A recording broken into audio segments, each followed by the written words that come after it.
¿Puede un artista expresar amor a través de una obra? ¿Puede una persona enamorarse de una pintura?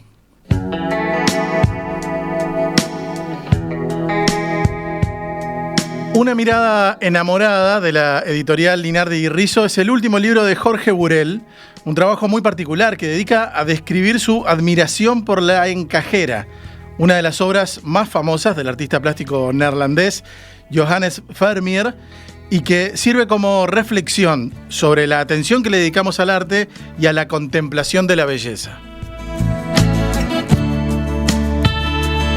Precisamente con Jorge Burell, periodista, escritor, vamos a conversar en los próximos minutos. Jorge, buenos días. Buenos días, muchas gracias por la invitación. Y le hemos pedido también a Juan Grompone que se quede por acá un ratito. Sí, para rememorar hace 40 años que éramos compañeros de radio. Claro, ustedes han trabajado juntos en radio también. Sí, tuve la dicha de conocer a Juan en Radio Sarandí hace 40 años. Y bueno, hacía tiempo que no nos veíamos, además, aunque siempre sigo su trayectoria, así que ha sido un placer, así como encontrarme con otro ingeniero, con Víctor Ganón, a quien aprecio mucho también. Así que fue una feliz coincidencia venir hoy viernes a Radio Mundo. No pudo ser más feliz. Está bien. Bueno, yo le pedí a Juan que se quedara, porque cuando Juan llegó hoy temprano y le conté que esta iba a ser la entrevista, me dijo que al igual que a Jorge, le fascina este autor, Johannes Vermeer. Sí, Hablemos un poquito de él. ¿Quién era Johannes Vermeer? Es un pintor bastante misterioso, que pintó muy pocas obras, inclusive creo que son menos de 40, del orden de 40 o menos, y que hay dudas de la autenticidad de algunas, pero que hay obras absolutamente geniales. Y si a mí me tienen que decir cuál es el mejor retrato de mujer, de ninguna manera voy a decir que la Gioconda de Leonardo da Vinci. Para mí el mejor retrato de mujer es de Vermeer. Ahora vamos a hablar de eso, pero antes, mira, en video estamos viendo un retrato de Johannes Vermeer, que en realidad no sabemos exactamente si es un retrato de él, ¿no? Este es una parte, un extracto de La Alcahueta, que es donde aparece una persona, y allí esto es considerado un posible autorretrato de él. Sí, es un cuadro temprano que se llama La Alcahueta. Es una escena, lo que llamaba una escena de burdel. De hecho, el cuadro lo que representa es una transacción. O sea, hay un cliente que entrega una moneda para poder, digamos, mantener una relación sexual con una joven que está con una chaqueta amarilla, y está tan impaciente que en el momento que entrega la moneda posa su mano sobre esa chaqueta, sobre uno de sus senos.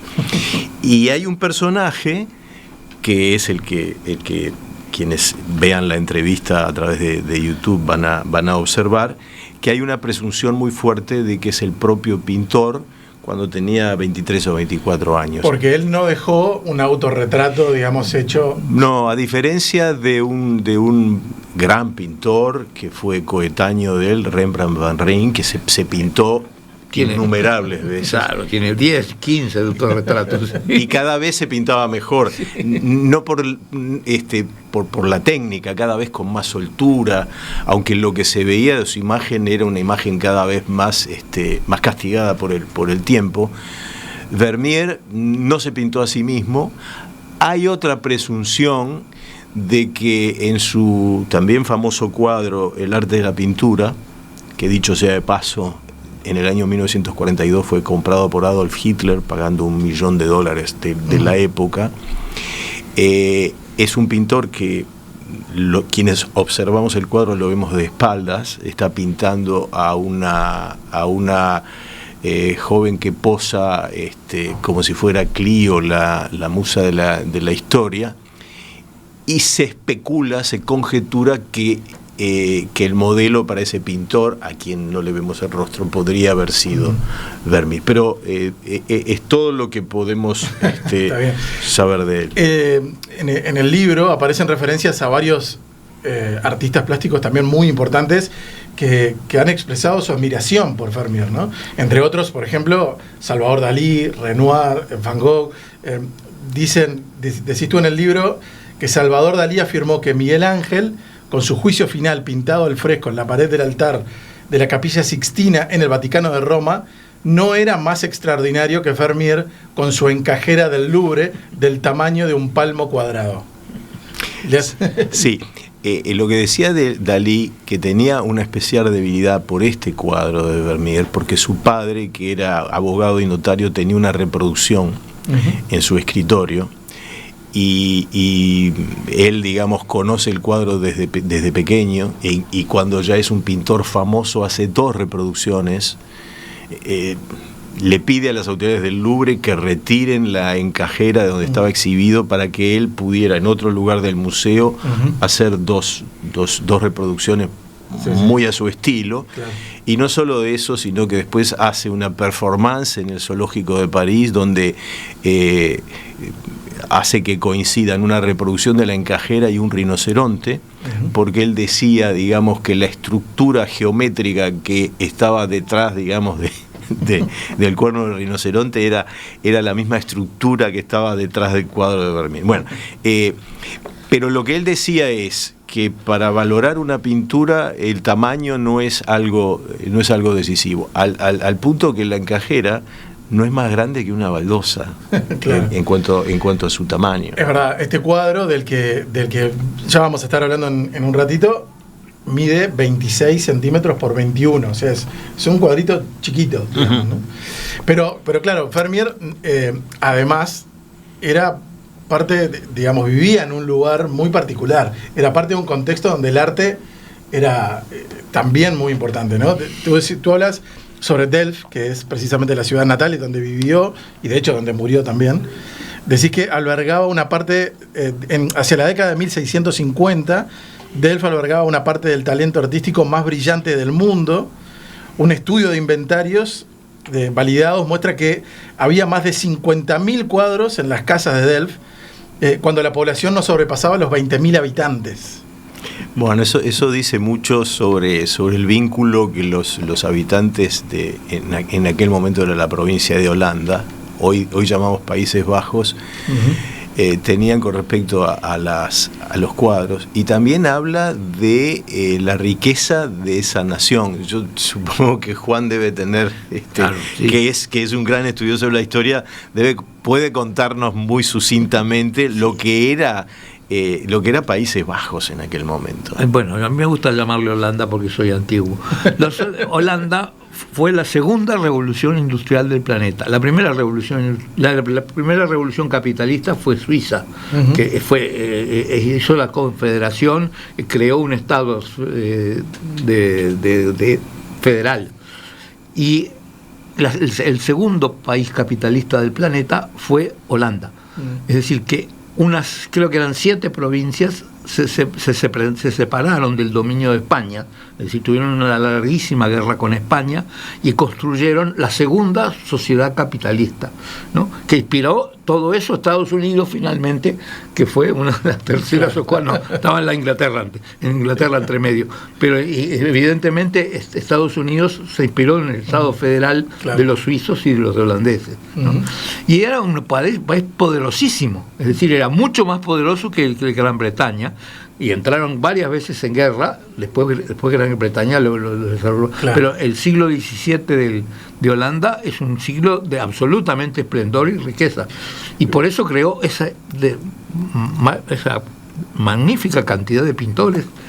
Claro, porque tú en el libro también comentás que ese esplendor genera que haya mucha gente dispuesta a pagar precisamente para que los artistas hagan obras, ¿no? Claro. Y era una riqueza generada también por el comercio. Por el comercio internacional. Sí, claro. Por la colonización. Por la venta de las especias. Claro, incluso crean una compañía de las Indias Occidentales.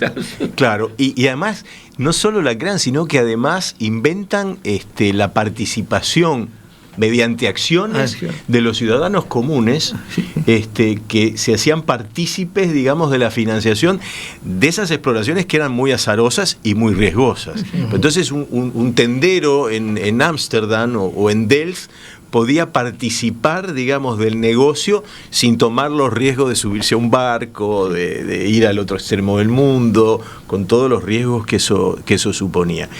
La afluencia de esa riqueza explica la explosión artística que se vivió en Países Bajos en ese momento. Juan, ¿cuál es entonces tu obra preferida de Vermeer? A mí es La mujer que descrema la leche. Bueno, yo prefiero llamarle así porque le llaman la lechera, como la mujer que hace la puntilla, ¿no? Yo prefiero describirla en palabras. Para los que nos están siguiendo en video, precisamente es la que esa mujer que está, ese hilo de leche es evidentemente la crema que está separando de la leche para fabricar la manteca, ¿no? Y además ella está vestida con un atuendo de los domingos. Es una escena absolutamente irreal, como las que pintaba todo Vermeer, ¿no? Claro. Físicamente es lo más distinto que se puede imaginar a la encajera, a la Denteyère. Claro. Porque la Denteyère es una mujer mucho más delicada en sus formas, más redondeada. Transmite, si se quiere, hasta una idea de maternidad. Uno puede imaginar que esa mujer, después de hacer ese encaje de bolillo que hace, debe haber tenido a alguno de sus hijos que la estaba esperando en sus brazos, ¿no? El caso de la lechera o de la señora que descrema la leche es una mujer de buena planta, robusta, con la fuerza que se requería en aquel entonces para gobernar una casa. Ahí abajo ven que hay una cajita. Sí. Eso era para darle un poco de calor al ambiente. Se ponía una estufa. Sí, era una pequeña estufa.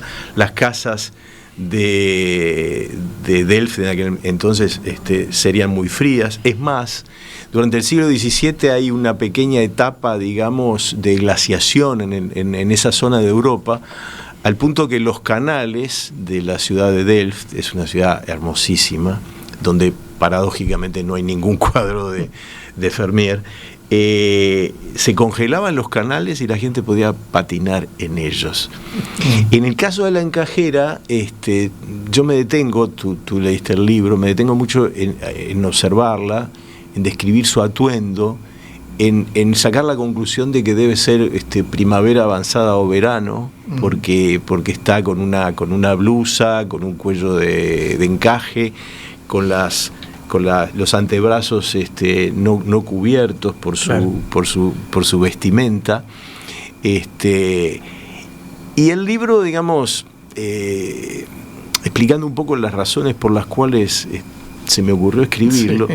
Yo descubrí la existencia de este cuadro de una manera muy indirecta. En el año 1977 se estrenó una película titulada La encajera, que fue dirigida por un director suizo que se llama Jean-Claude Goretat, con Isabelle Huppert en el papel central, una historia de amor entre jóvenes muy trágica, que estaba inspirada, era la adaptación de una novela del mismo título que había ganado el premio Goncourt en el año 1974.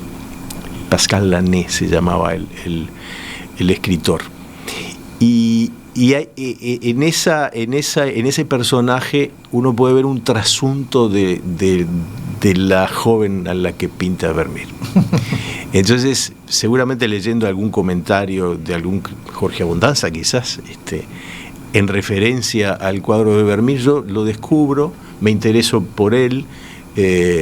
En aquella época no existía obviamente internet, de manera que había que buscar las imágenes reproducidas en libros, y prácticamente una década después tengo la posibilidad de visitar París, y entonces voy especialmente al Museo del Louvre a ver el cuadro. Y ahí entonces empezó tu relación con esta pintura, con esta obra, La encajera, sobre la que les proponemos hablar enseguida, después de la tanda, ya, ahora sí, sin Juan, a quien lo liberamos en este momento. Muchas gracias, Juan.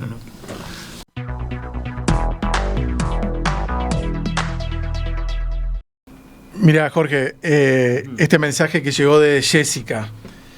Buen día. Vermeer, para mí, es el pintor de la luz. Muchos de sus personajes reciben de frente la luz en una ventana, dando mucha luminosidad a los rostros. Y bueno, nos cuenta que tiene precisamente el cuadro de la lechera en su casa. Es así, es el pintor de la luz. Sí, es muy atinada su observación, yo hago referencia a eso. Además, en las composiciones de sus cuadros hay una estructura que se repite mucho. Normalmente la luz ingresa muy suavemente por una ventana ubicada a la izquierda. Eran ventanas de cristales emplomados, a veces están entreabiertas, pero es una luz muy especial, una luz que parece... que da la sensación de que el tiempo está detenido. Quizá la obra más popular de Vermeer, la que quizá a la gente conozca más, es otra, ¿no? Que es La joven de la perla. Sí. Entre otras cosas porque hay una novela y hay una película bastante reciente, sí, protagonizada por Scarlett Johansson y Colin Firth, a propósito de una historia que... digamos, inventada en torno a esa... a cómo fue que se pintó el cuadro. Sí, es una novela de una novelista estadounidense llamada Tracy Chevalier, que la publicó por allá por 1999. Seguramente muy informada, muy conocedora de la vida y de la obra de Vermeer, y que después creo que en el 2013 se transformó en una película que puede verse esta no puede verse en YouTube, la que sí puede verse es la que yo mencioné anteriormente, y ahí sí, Scarlett Johansson, Griet era una criada que trabajaba en la casa de Vermeer, y Colin Firth interpreta al pintor. Es muy curioso porque Colin Firth al filmarse la película tenía la misma edad que Vermeer en el momento de morir, 43 años. Y está muy bien la película, ¿no? Por supuesto que es una ficción, es una obra de la imaginación.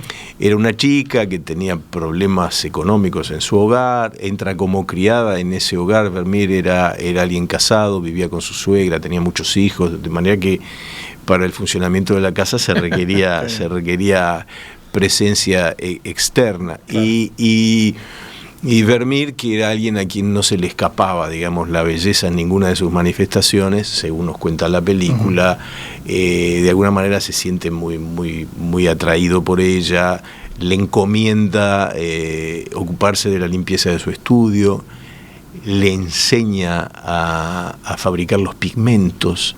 Ella termina durmiendo en una habitación, digamos, al lado de su estudio. Y lo cierto es que para mí es la imagen más de mujer más sensual pintada por Vermeer. A Vermeer le interesaban mucho las mujeres. Prácticamente la mayoría de sus cuadros tienen como protagonista a mujeres. Esta es la que Juan mencionaba hace un ratito, que muchos le dicen la Gioconda de Vermeer. Sí, claro, sí. El interés despertado por la novela y por la película fue tan grande. Este cuadro está en el Museo Mauritshuis en Países Bajos, que tuvieron que montar una guardia especial en el museo y supongo que medir muy bien, cronometrar muy bien la cantidad de segundos que cada visitante podía estar delante del cuadro. Pero volvamos a la encajera, que es la protagonista en realidad de tu libro. Bueno, por supuesto que en el libro haces una profunda descripción de la obra, hablas de en qué circunstancias probablemente se haya pintado. Yo quería simplemente repasar, aunque sea un par de párrafos, de la forma en que tú describís el cuadro. Dice así: la cabeza de la encajera se inclina hacia la labor que realiza. Nos transmite cierto pudor, como si hurtara sus ojos a nuestra intrusiva mirada, que en el caso de ser percibida, presumimos no sería bienvenida como la de ningún extraño que se presentara en el lugar sin ser invitado. En realidad, lo que hace es dirigir la suya a lo que va tomando forma a merced al paciente trabajo que cumple.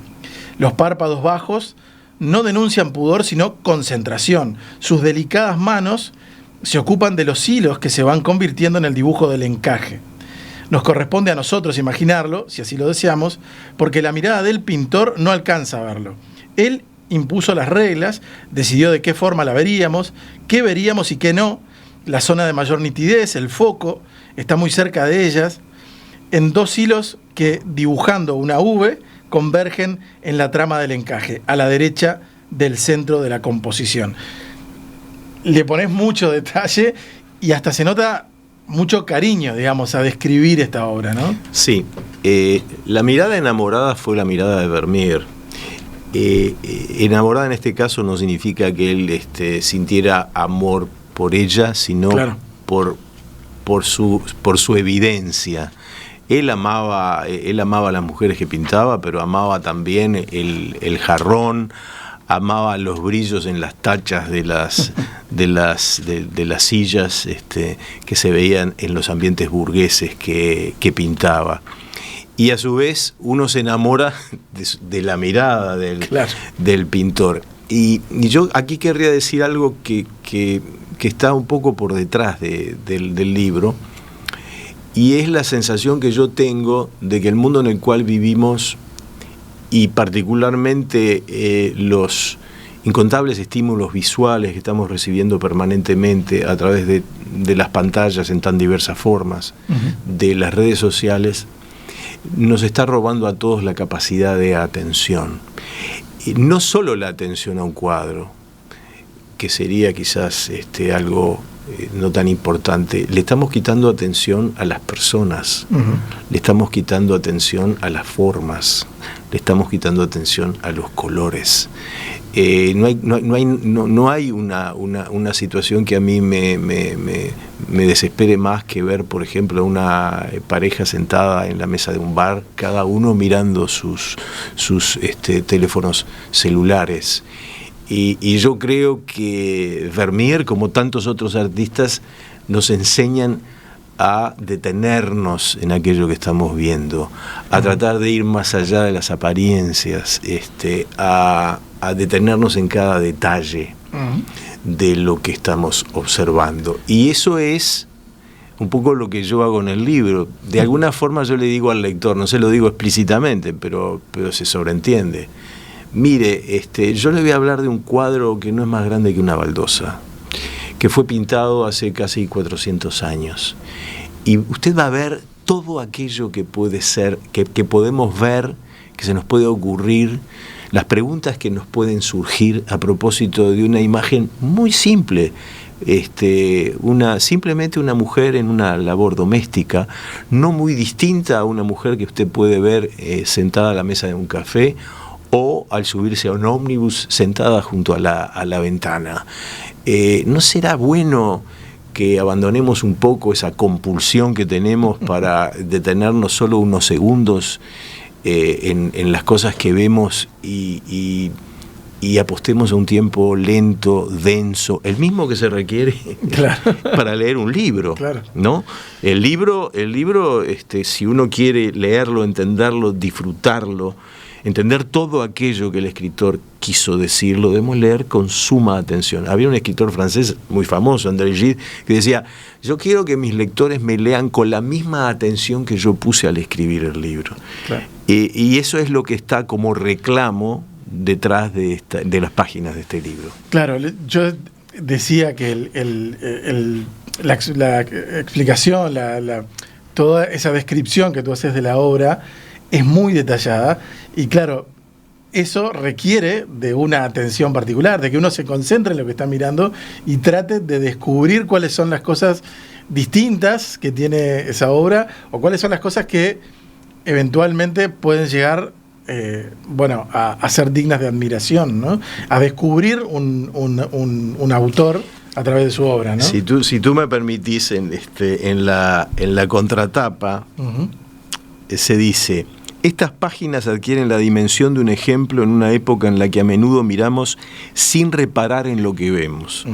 El libro se dirige en particular a todos quienes se privan por esa razón de amar una forma, un color, una obra o a una persona cuya discreta belleza hay que saber descubrir para poder luego disfrutar de ella si esa gracia les es concedida.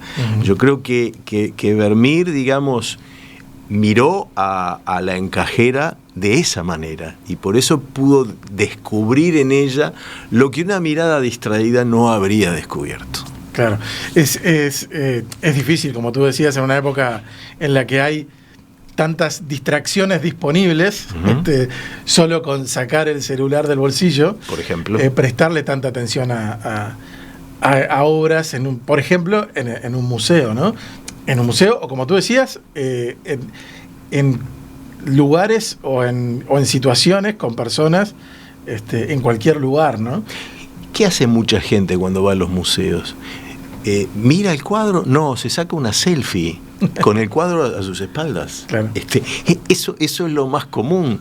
Yo sé que tampoco los museos, sobre todo los museos más famosos, aquellos que reciben millones de visitantes por año, suponen un lugar ideal para la contemplación serena de una pintura. Además, la gente suele ir a esos grandes museos, claro, diciendo tengo que ver esto, aquello, lo otro, cuando en realidad lo que habría que hacer en esos casos es, la información está, seleccionar 3 o 4 obras, claro, que ya conocemos y que sabemos que digamos que nos van a conmover, y olvidarse de lo demás.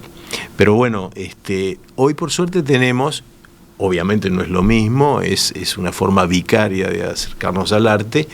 Por ejemplo, yo ahí menciono, le sugiero al lector que vaya a una página que se llama essentialvermeer.com, donde está muy bien reproducida en la web la obra de Vermeer y además mucha información acerca de su vida. Ahí podemos observar con más cuidado. Y además hay hoy unas capacidades de reproducción en la impresión que son extraordinarias. Yo menciono ahí, porque es una obra para mí muy importante, la obra completa de Vermeer que editó la editorial Taschen cuando cumplió 40 años. Está a disposición en las librerías aquí en el país, con excelente información, y hay unas reproducciones con detalles que son absolutamente extraordinarias, ¿no? Esos libros que piden una visión demorada, tranquila, sosegada, serena. Que es lo que de alguna forma reclamo en el libro. Claro, tú contás en el libro que tuviste la oportunidad, de hecho, de estar frente a la obra original en el Museo del Louvre de París un par de veces. Me imagino que, bueno, ese contacto con la obra debe haber sido muy emocionante para ti, pero me pregunto si esa es la mejor forma hoy, como tú decís, teniendo tantas reproducciones, tantas de buena calidad, ¿no? Si para contemplar una obra, la mejor, uno tiene que ir al museo a ver el original o lo puede ver precisamente en otros formatos. La obra es esa. Claro. No es la reproducción en un libro. Además, digamos, cuando nosotros estamos ante el cuadro, estamos viendo su tamaño real.